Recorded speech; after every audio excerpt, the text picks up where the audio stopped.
to keep the human mind enthralled. Luther was himself accused of alliance with hell, and he in turn accused his enemies. To complicate matters further, he believed that he had contact with the devil and had argued theology with him. I'm not surprised at this, for at my own university, a professor of history, a Lutheran by the way, used to assemble his graduate students, draw the shades, and commune in the classroom with Erasmus.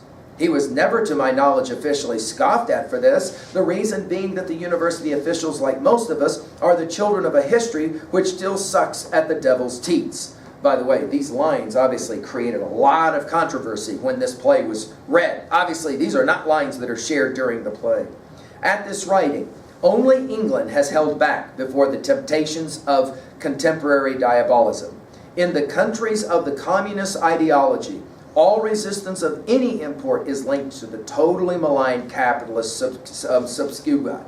And in America, any man who is not reactionary in his views is open to the charge of alliance with the red hell.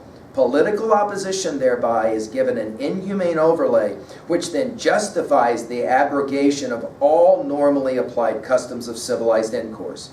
A political policy is equated with moral right, and opposition to it with diabolical malevolence.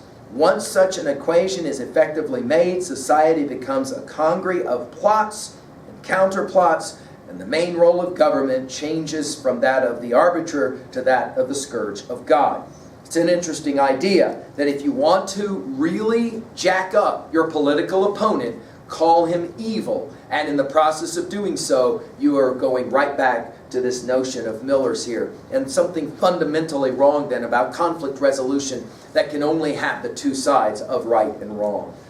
The results of this process are no different now from what they ever were, except sometimes in the degree of cruelty inflicted and not always even in that department. Normally, the actions and deeds of a man were all that society felt comfortable in judging. The secret intent of an action was left to the ministers, priests, and rabbis to deal with. When diabolism rises, however, actions are the least important manifests of the true nature of a man. The devil, as Reverend Hale said, is a wily one, and until an hour before he fell, even God thought him beautiful in heaven. The analogy, however, seems to falter when one considers that while there were no witches then, there are communists and capitalists now, and in each camp there is certain proof that spies of each side are at work undermining the other.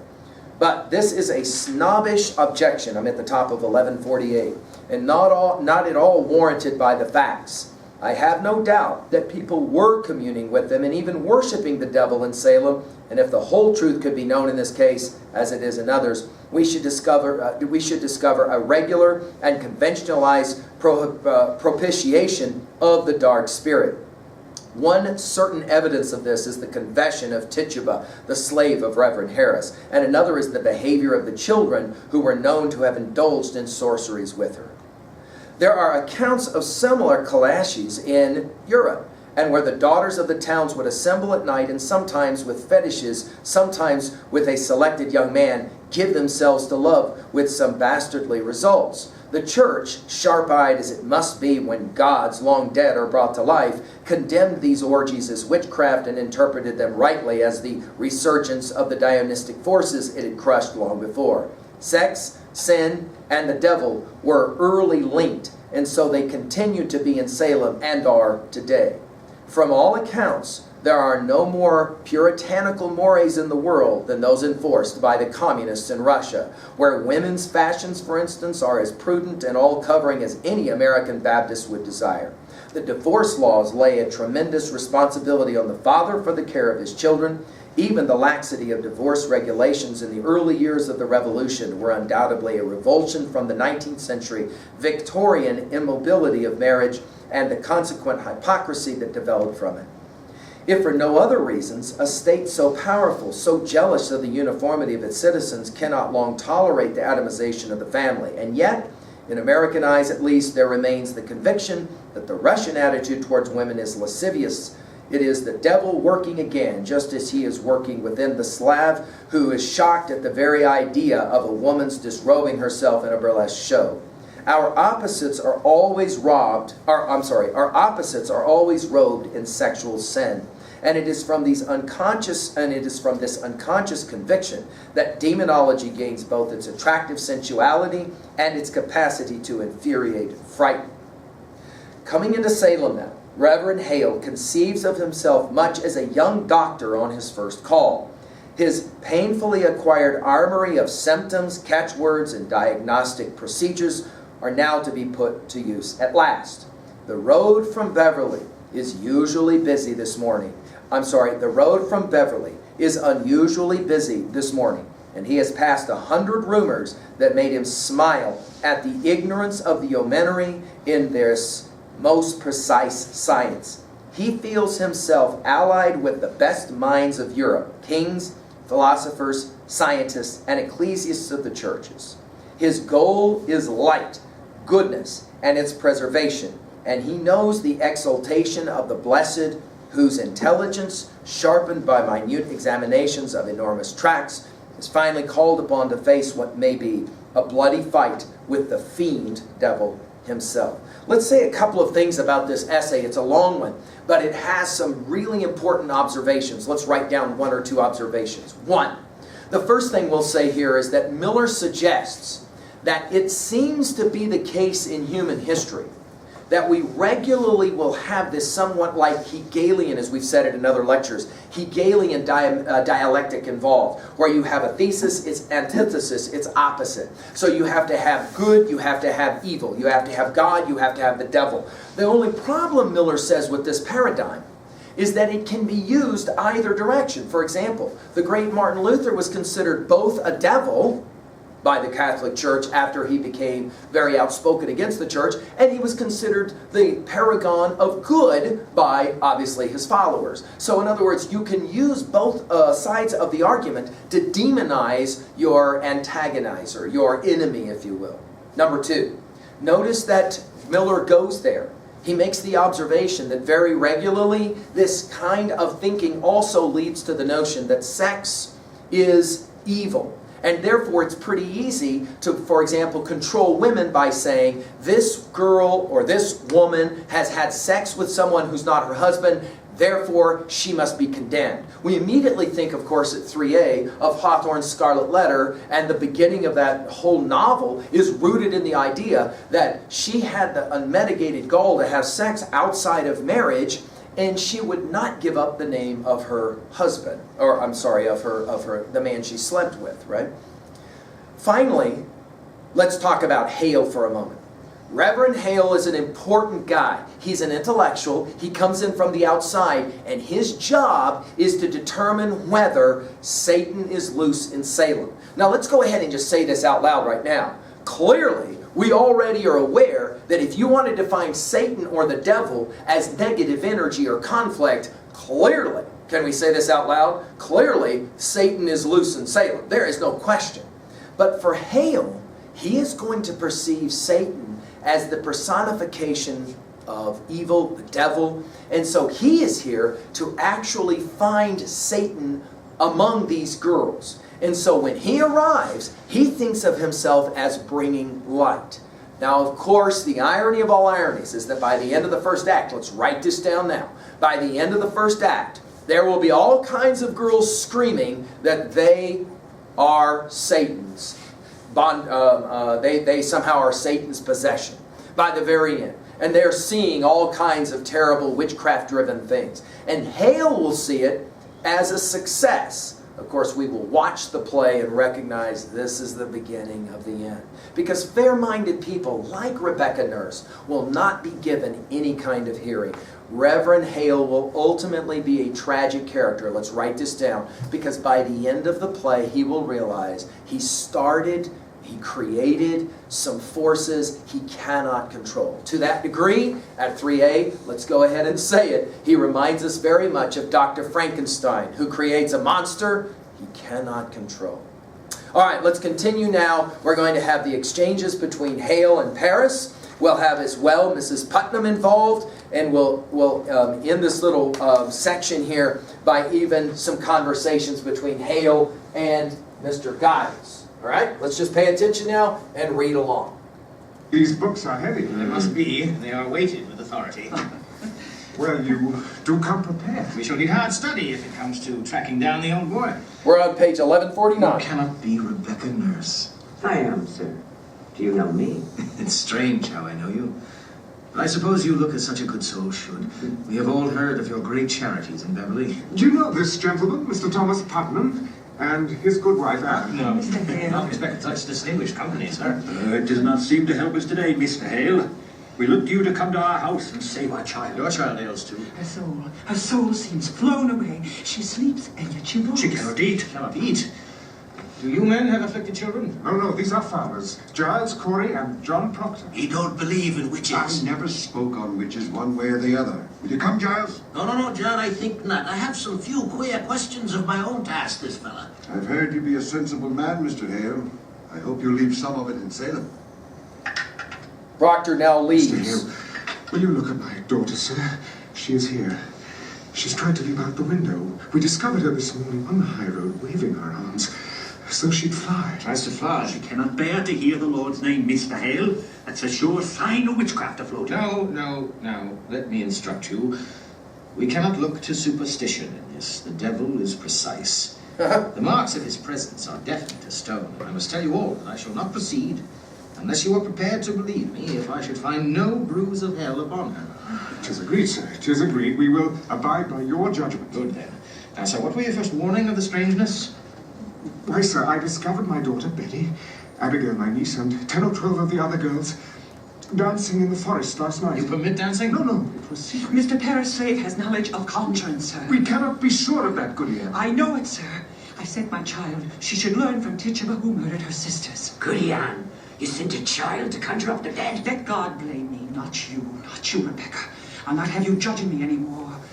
Is it a natural work to lose 7 children before they live a day? 7 dead in childbirth. Have no fear, now. We shall find the devil out if he has come among us, and I mean to crush him utterly if he has shown his face. Will it hurt the child, sir? I cannot tell. If she is truly in the devil's grip, we may have to rip and tear to get her free. I think I'll go then. I'm too old for this. Why, Rebecca, we may open up the boil of all our troubles today. Let us hope for that. I go to God for you, sir. I hope you do not mean we go to Satan here. I wish I knew. Note the irony of that line, I right? only wish I knew. Come, Mr. Hale, let's get on. Now, mark me. If the devil is in her, you will witness some frightful wonders in this room, so please do keep your wits about you. Mr. Putnam, stand close, in case she flies. Now, Betty, dear, will you sit up? Can you hear me? I'm John Hale, minister of Beverly. I've come to help you, dear. Do you remember my 2 little girls in Beverly? Betty, answer Mr. Hale, Betty. Does someone afflict you, child? It need not be a woman, mind you, or a man. Perhaps some bird, invisible to others, comes to you. Perhaps a pig, or a mouse, or any beast at all. Is there some figure bids you fly? In nomine Domini sabueth sui filique ite ad infernos.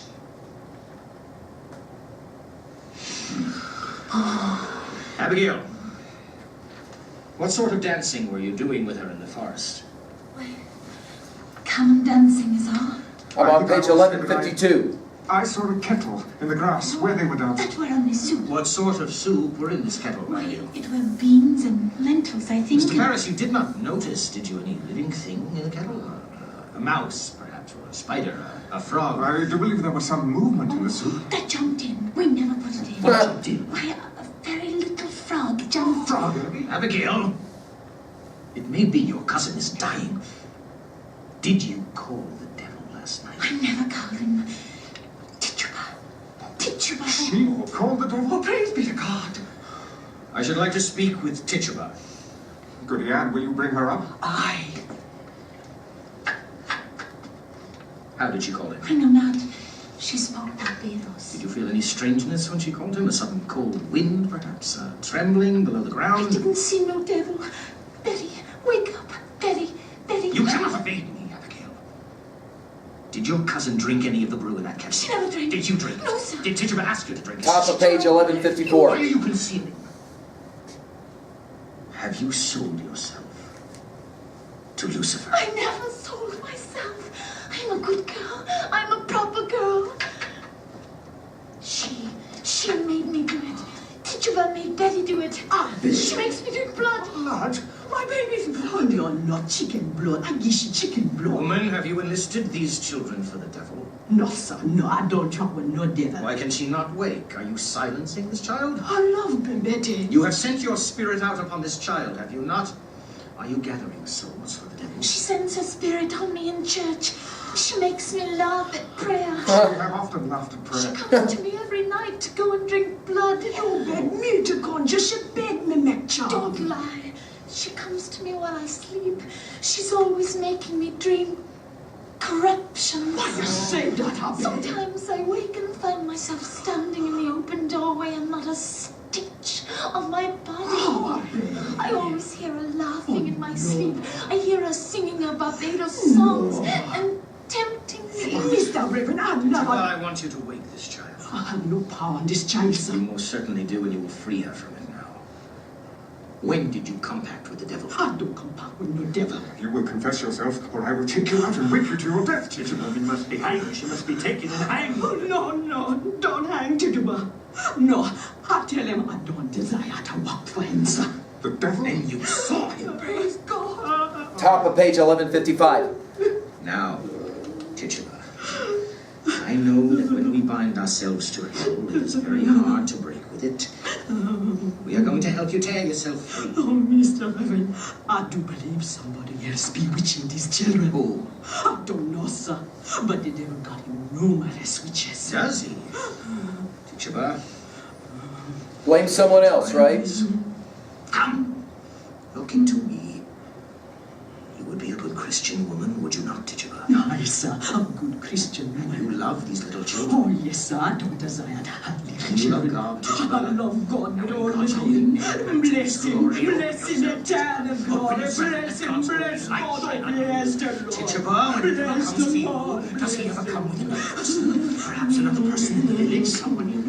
Who came with him? Sarah Good. Did you ever see Sarah Good with him? Or Osborne? Was it man or woman came with him? Man or woman? Was woman. What woman? A woman, you said. What woman? It was black dark and I could not You could see him. Why could you not see her? Well, they was always talking. They was always running around and carrying on. You mean out of Salem? Salem witches? I believe so. Yes, sir. Tituba, you must have no fear to tell us who they are. Do you understand? We will protect you. The devil can never overcome a minister. You know that, do you not? Oh, I do. You have confessed yourself to witchcraft, and that speaks a wish to 1156. heaven's side, and we will bless you for it, Tituba. Oh, God bless you, Mr. You are Hale. God's instrument to put in our hands to discover the devil's agent among us. You are selected, Tituba. You are chosen to help us cleanse this village. So speak utterly, Tituba. Turn your back on him and face God. Face God, Tituba, and God will protect you. Oh, God protected you, man. Who came to you with the devil? 2, 3, 4, how many? They was far. They was far. Who? Their names. Oh, how many times he bid me kill you, Mr. Paris? Kill me? He say Mr. Paris must be killed. Mr. Paris no goodly man. Mr. Paris mean man and no gentleman. And he bid me rise out of me bed and cut your throat. But I tell him no. I don't hate that man. I don't want to kill that man. But you say you work for me, Tituba, and I'll make you free. I give you a pretty dress to wear, put your way up high in the air, and you could fly back to Barbados. And I say, you lie, devil, you lie. And then he come one starry night to me and he say, look, I have white people belong to me. And I look, and there was Goody Good. Sarah Good? Hi, sir. I'm Goody husband. I knew it. Goody husband was midwife to me 3 times. My baby's always shriveled in her hands. Courage, you must give us all their names.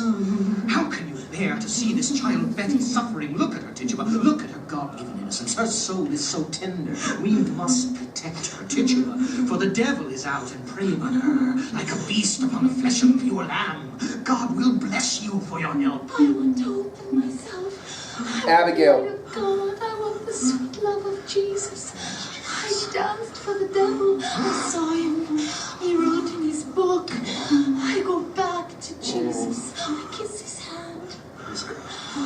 I saw Sarah Good with the devil. I saw Goody Osborne with the devil. I saw Bridget Bishop with the devil. I saw George Jacobs with the devil. Everybody starts confessing. She speaks so good. Top of page 1157. I saw Michael Bellows with the devil. I saw Goody Silver with the devil. Marshal, I'll call the marshal. I saw Alice Burroughs with the devil. marshal's behind. I saw Goody Hawkins with the devil. I saw Goody Silver with the devil.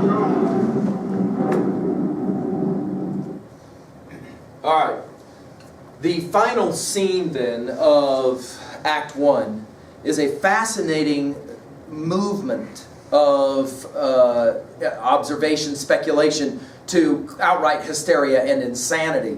But the way that Miller gets us there is fascinating. So let's go back and take a look at the way that it unfolds. First of all, notice we've got Reverend Hale showing up. He brings a certain kind of confidence as he shows up. And he makes the observation at the end of 1140, at the bottom of 1149, 1150. Let's look there. Notice he says that right away, he says at the very bottom of the page, now let me instruct you, because there's already been some observations about people flying and that kind of thing. And he's like, wait, let the expert take over. And Hale considers himself the expert in this.